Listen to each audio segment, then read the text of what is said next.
Abaganda baffe mwenna njala okubagamba okubalamusaako nti assalamu alaikum wa rahmatullahi wa barakatuh. Mwebale byonna gye musinzira okubeera nti mutuusaako engalo. Nze Mr. Kawempe nsinzidde wano Nairobi, Kenya. Ndi mukulaba nga nzira mu kibuga Kampala okulaba nti nkakalabya emirimu gya constituency.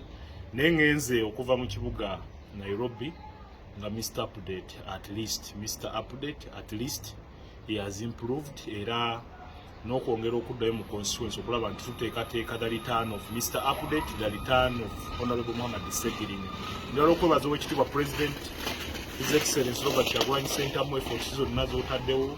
Njala okwebaza Parliament y'eggwanga Uganda, Oweekitiibwa Mafayasi Mpuuga Nsamba efforts zonna ze wateekawo Biden ng'okyaliro, n'Oweekitiibwa Yoweri Ssennyonyi yakusikira eyadda mu bigere ebyo. N'ababaka ba Parliament mwenna, abakulembeze mwenna ku mitendera egy'enjawulo, mwebale nnyo omukwano gwe mulaze Honorable Amalungi Ssegilinya, naye mbakakasa nti twerinde Honorable Amalungi Ssegilinya mu biseera awo bitali byewala nnyo.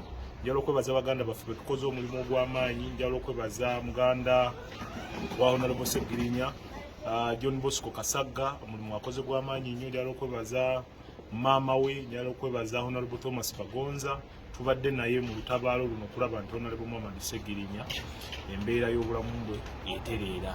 Njala okubebaza mwenna bannakawempe North mwebale okugumiikiriza bonna. By Tuesday ofiisi yaffe ejja kuba nzigule era tuddemu okakalabya ebirungi byaffe mu butongole. Mwebale nnyo, mwebalire ddala, mbaagaliza birungi byereere.